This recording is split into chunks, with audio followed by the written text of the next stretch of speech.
You figure the two basic pieces of math are you have to be able to eat shipping costs and you have to be able to eat Facebook, Instagram marketing costs. And so you just need a product with enough margin dollars to do that. We gonna take it, gonna take it, gonna take it, gonna take it, gonna take it, gonna take it, gonna take it to the top, I'm gonna.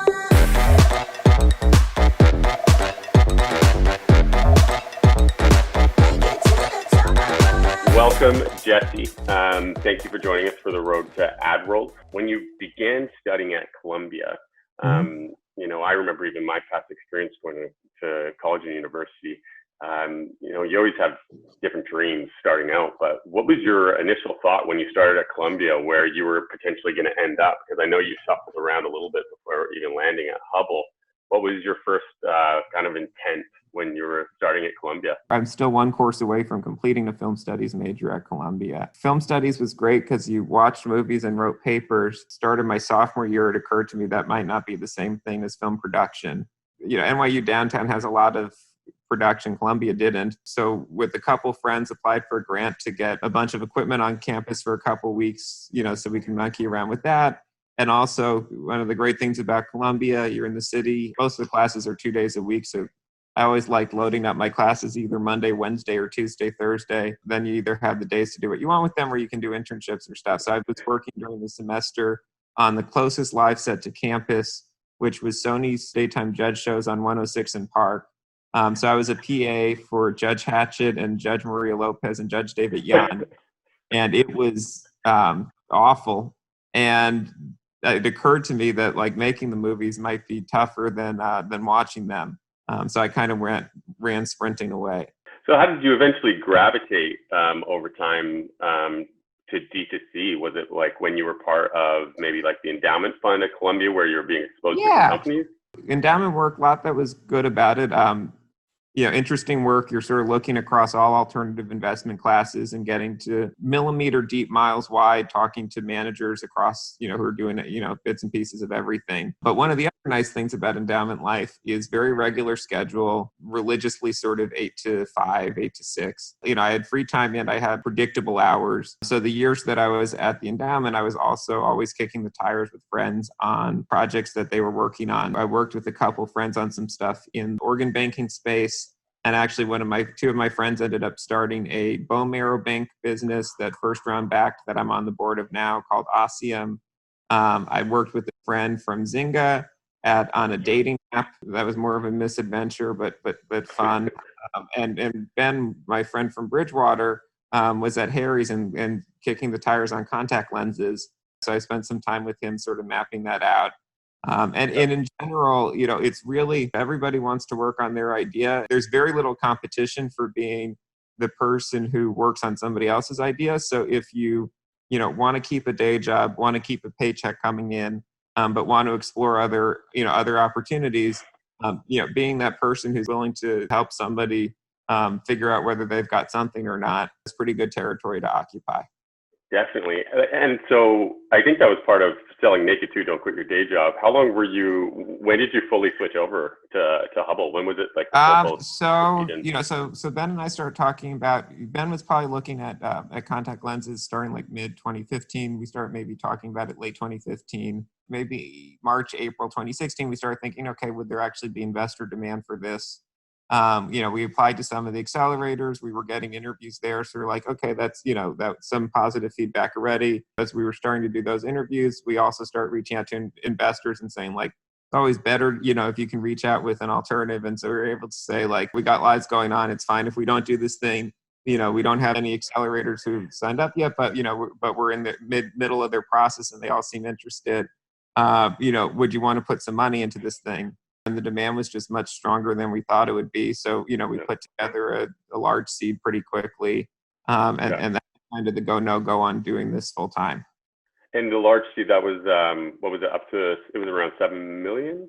We did 3.5 in May 2016, and then another 3.7 right before launch in October 2016.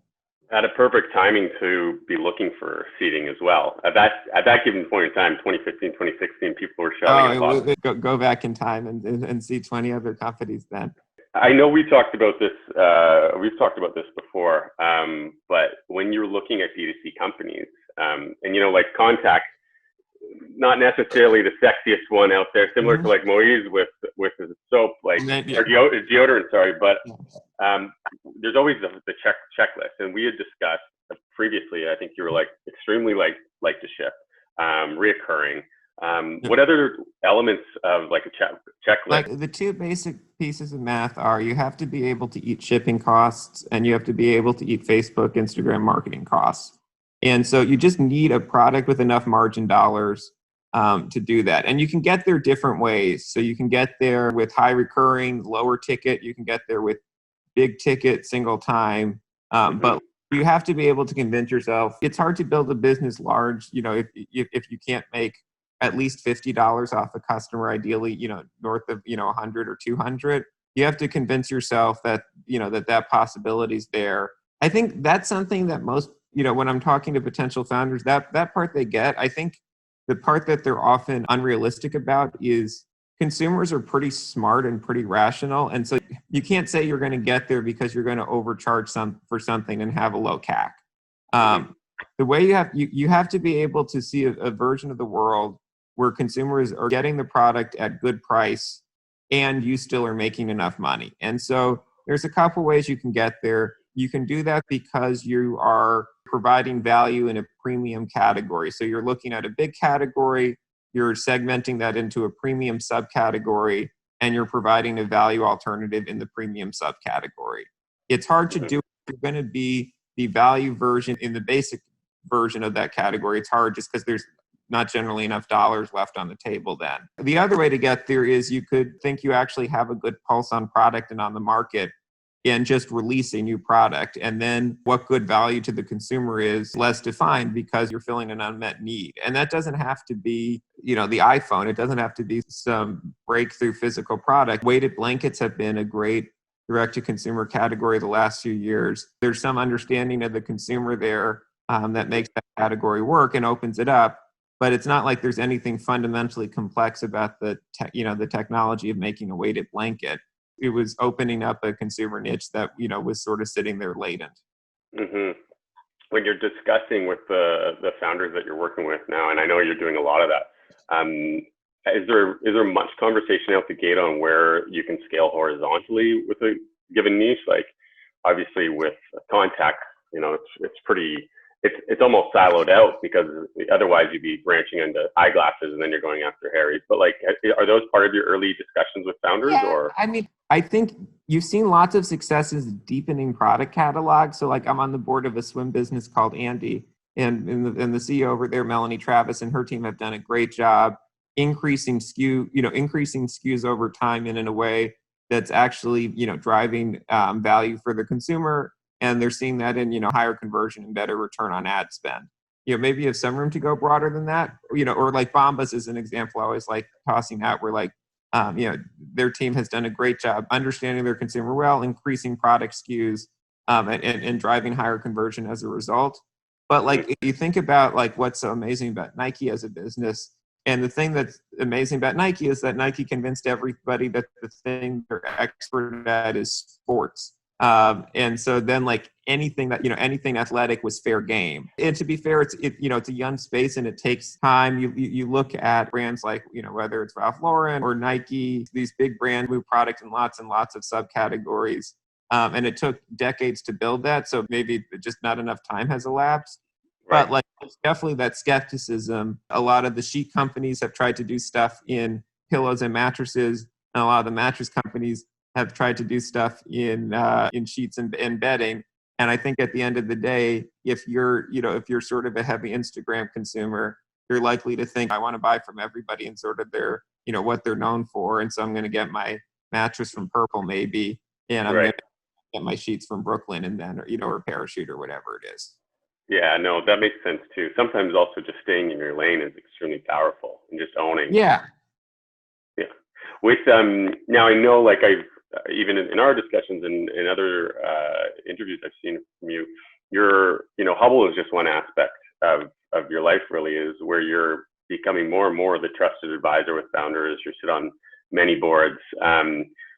through everything that's happened over the last few months since COVID hit, what are some of the biggest pitfalls that you've seen on not just the D2C side, but also retailers not being able to pivot quick enough? Like, what have you noticed from companies either merging all their stuff online, bankruptcies? What are the big pitfalls?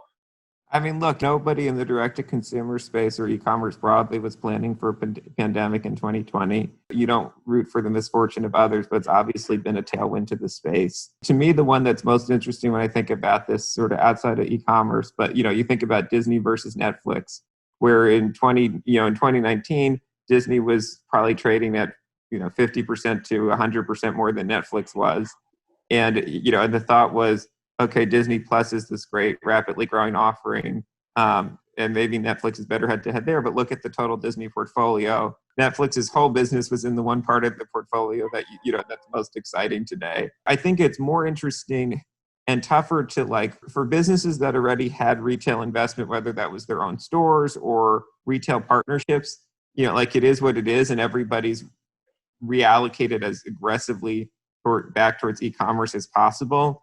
And some businesses have grown enough on e-commerce to offset it just depends how exposed you were to the physical side. The thing that's tougher now is if, before all this, everybody was saying, oh, I'm going to start my business direct to consumer, and then I'm going to expand to retail. I think between the block of the Harry's Edgewell merger raises some real questions then about that as an exit strategy. And, and then COVID, it becomes a lot tougher to say, okay, is that my play? And if so, what should I be asking for? Because clearly, if 6 months ago I just wanted to get into Target at all costs, now it's much tougher. Like even during COVID, where the vast majority of of commerce is happening, clearly things that these guys can do as super valuable partners to my business. But what should those asks be? What sort of deal puts me net ahead? And it is actually adding to my business. Right. I've known even through COVID, we've seen obviously bankruptcies left and right.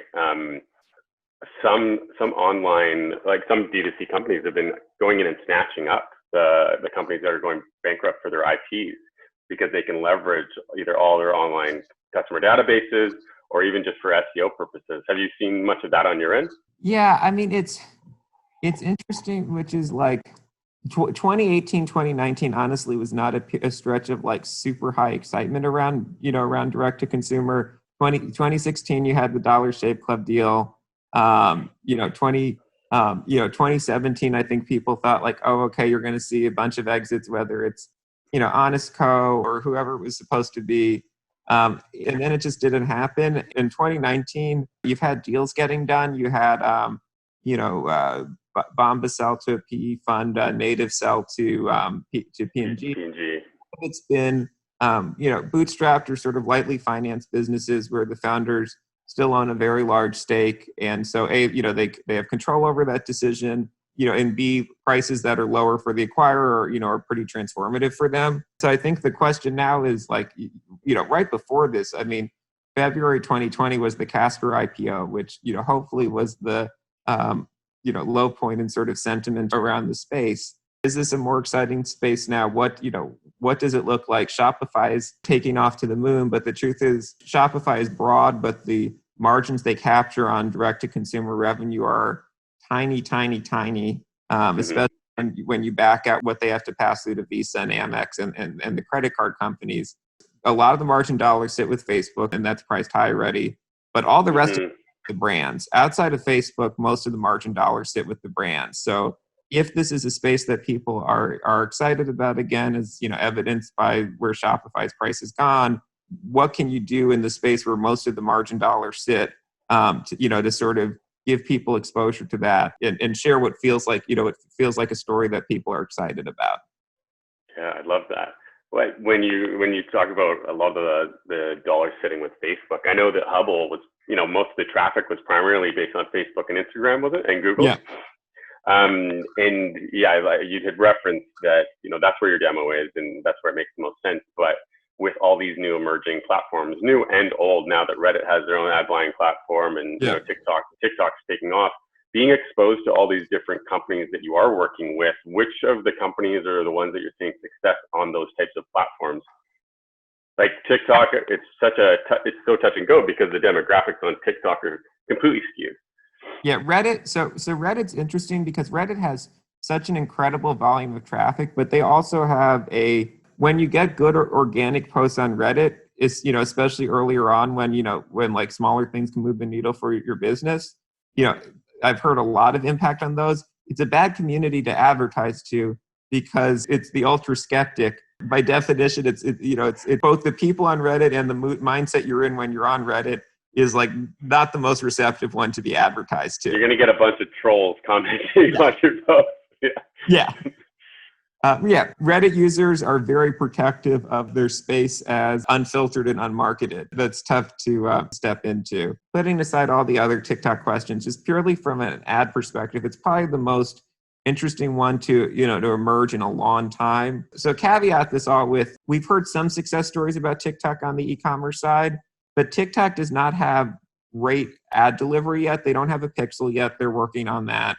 They're still behind there. But what's interesting about TikTok versus some of the other platforms is it's felt like Facebook just has a massive lead algorithmically, and that's both on the on the content side, but then that's translated through to the ad side too. TikTok is the first of these platforms that really feels super differentiated on the algorithm side as well. I mean, it's the thing everybody says about their time using TikTok, that TikTok's fun because they're so good at surfacing videos to you better than YouTube does, better than other platforms do that you find engaging. And so you could see how those capabilities would port well over to an ad network eventually as TikTok starts to ramp up on that space. That makes perfect sense. I mean, there is so much potential with it, but then you see India banning TikTok. Do you see any other ripple effects like that going across the board? Because I know within the US there's privacy issues that they're banning. I mean, it's a look with a somewhat jaundiced eye at how insignificant Facebook is as a channel to most of the advertisers who are boycotting Facebook, and how many of the publishers who are like very eagerly reporting on the Facebook boycott are paywalled, and competing with Facebook for revenue. From the direct brand's perspective, sure, the more people who want to exit the market, the better. Not just Hubble, but broadly, it's a community of Facebook advertisers. That's the horse we've done right in on. And so the extent it makes the auction less competitive on the margins, it's not something you're going to hear any direct brand complaining about. No, absolutely. And that goes across the board. All the communities that I'm part of online, everyone's just kind of doing this and licking their chops as they see it drop. It's funny. I've been looking, and I haven't looked that comprehensively, but I've been curious for somebody to put up a list of, and this is not to cast judgment on where people run ads. I think generally when you say certain ad placements are bad, you're saying certain users are bad, which seems like, an odd thing to say about just sort of ordinary consumers out there. And I think it would be funny to see some of the advertisers who are definitely trying to signal certain brand virtues with their Facebook ban, the full list of where they're advertising, because I think there are many other ad placements that wouldn't line up well with with the messaging they're trying to put out there. Completely agree. With on the traffic side of things, as mentioned, Facebook is king for you guys. But I believe I did hear you say that you had developed an affiliate program as well. Is that true? Yeah. We've been testing a little bit as an affiliate ourselves, and then we've just been doing more with, I think Facebook and Google, since they're dynamically priced, sprung back very quickly at during COVID. In terms of the auction self-corrected pretty fast. Even among digital traffic, sort of more traditional affiliate network stuff, and think about stuff like Crazy Coupon Lady, it took longer to recalibrate, and so we've definitely been spending more than in those sorts of placements than we have historically, because their ad rates drop, and it's not an automated platform where people are placing those bids. It's negotiated with the publishers in that case, and so it just takes longer to sort of correct back upwards. Supporting those kinds of publishers with with our ad buys, hopefully productive on both sides. So are you doing it more so boutique style within Hubble, or do you have an affiliate network who you're dealing with as your AOR, or what does it look like? Yeah, we work with ShareASale. Have been happy with those guys. Generally, there's not that many affiliate sources to actually buy traffic from who have real scale at the end of the day. And so sort of usual suspects. Right, right. And so you deal with strictly publishers. You're not dealing with affiliates that can run it via search or Facebook themselves because you want to own those other channels. It all gets blurry. So so some of our media buyers also have have media properties of their own, and we're happy to run stuff with them. We've tried that before, and then there's the stuff where you run ads out of an influencer's page. Do you count that? Do you count that as affiliate? And we've done stuff like that. We've tried to do that with publishers, so it's not about owning the customer. The thing that's weird is we've had in the past earned media pieces where we've run lots of spend to those pieces, and had success, and then we'll say, great, spin up more pieces like this, and you guys can drive the traffic if you want. And we just haven't had the same. It just hasn't worked as well. It's a little hard to know why. I suspect that what we've tried to do in the past is, XYZ publication, make content similar to what's worked in the past and just let us buy for you out of your pages. Right. And they want to hold on to the media buying themselves. But I think there's been underappreciation of the difference in buying strategies when you're buying for a publisher and you're just trying to buy as many impressions as cheaply as possible versus when you're running a campaign for a direct-to-consumer brand out of a publisher's page, and you're actually willing to bid up meaningfully on cost per click and cost per impression because likely to convert users. So I think that's where it's broken down, although without greater visibility into those accounts, it's a little tough to say. So you're having friction trying to find those types of partners that are open to it? Yeah. Yeah.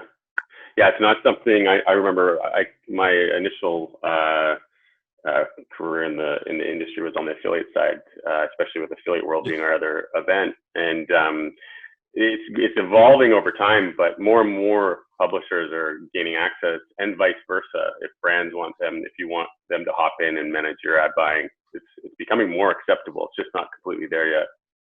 Yeah, and I think that's where CCPA will throw up more headaches because it's tougher.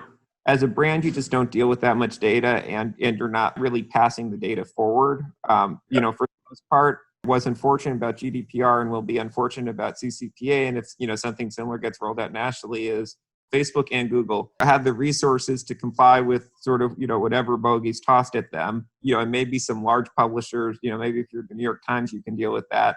Although the publisher like that's less likely to be doing advertorial work anyway.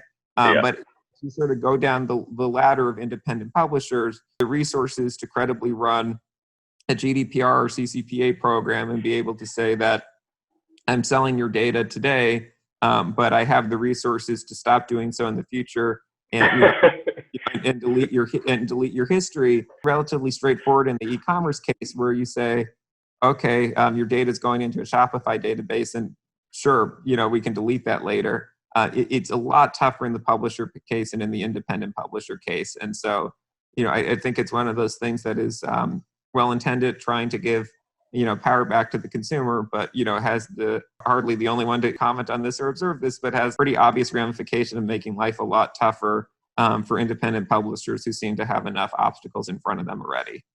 Yeah, no, it's really well said. I want to be mindful of the time. We did want to keep this quick, but I do want to talk about selling naked. Make sure that we cover that a little bit, and we'll include a link to the book as well in the video listing. But first off, selling naked. Where did that come from? Is it like on the transparency that you the transparent stance, or is it not having overhead or clothes? To be totally honest, you put together a publisher and a proposal, and you bring it to the publisher, and the team I was working with, we put together that as the title, and I thought it was pretty interim, and the editor I was working with just loved the title, and so title stayed in the picture. Normally, you hear like the Tim Ferriss route, where you have like 10 different titles, and you're running split tests and see which one's getting the most engagement. You stuck to it, eh? Yeah. So with the book, and I haven't finished it. I've started it, and it's excellent so far. Some of the chapters, though, it only gets better. Well played. Some of the chapters, one of them in particular, is tell a great story. And I wanted to understand like a little bit how you framed Hubble's story, and how do stories evolve over time as you start to understand the brand more and the customers. Has your story changed? How did you create it? Yeah, I mean, very much our story has changed, because when when we launched, our story was, Dollar Shave Club for contact lenses, and that was a good thing. And it's interesting how, Hubble's a 4-year-old business now, and I don't think this is a terribly uncommon phenomenon in sort of venture-backed spaces. Is you start off pitching yourself hard as X for Y, and in the journey of building your business, the thing you're mirroring off of, the sheen comes off of it. And so as opposed to it being something that you were running towards to get the ball rolling, it becomes something that you're running away from to help people understand your business. I think the biggest thing that's changed in our mindset in terms of how we operate the business is, as opposed to just sort of thinking that our goal is to mindlessly and aggressively build the largest revenue base possible, and somebody else can figure out the rest later. As we're trying, we're operating. This would be not even worth saying to a direct brand founder today, because every direct brand that's started in the last couple of years operates this way now. Right. That I know, at least you have to operate the business mindfully of cash, what your return on ad spend is. And make sure that you're actually building something, sustainable, that isn't sort of just, reliant on financing after financing to get over the finish line. Right. That's your internal story. But what about the external story? Is that part of it as well? What's interesting about the Facebook, Instagram world is the internal story is the harder one. Consumers are really smart. Consumers just want to understand what your value prop is, and they want to be able to digest that information quickly. And so that's where I think for 99% of these businesses, and especially the ones that work, the same consumer story that every good consumer business has ever had, which is how this is going to allow me to do something, a little bit cheaper and a little bit faster and a little bit more conveniently in my life than I was doing previously. And I think you end up with much more narrative on the internal side, because as the operators, as the investors, can sort of get entranced with how much of their day you think your customer's thinking about you. But on the consumer side, we're just a product, and even a brand is just a shorthand for solving a particular problem in the customer's life. And if you're doing that job well, they're not having to think about you terribly much during the day. And I think they generally aren't. Yeah, a very Ryan Holiday with ego is the enemy. Just remove yourself. They're not thinking about you that much. If you're solving their problem, that's all they should want from you. Absolutely. Another section of the book, you dive into paying and compensating partners, stakeholders. This is something that, at least the community that I'm with online, you see so much value getting shared across the board. And a lot of them, a lot of our speakers for AdWorld or our past events, they're the people that are normally most active and sharing. But I think there's just this, I think to your point in the book, there's this gap of them being able to be okay with, charging someone for that, or becoming kind of more of a consultant on the consultant side of things. What has been your experience with accessing these types of people? Does it start off as a free and then you go pay, be like, I need to bring you on? What is is it a share structure? What does it look like? Yeah, I think generally the way it works best is it's easiest when the founders are are respectful of the time that they're asking of you, and it's and whatever, some amount of pay it forward conversation is always appropriate, and fine.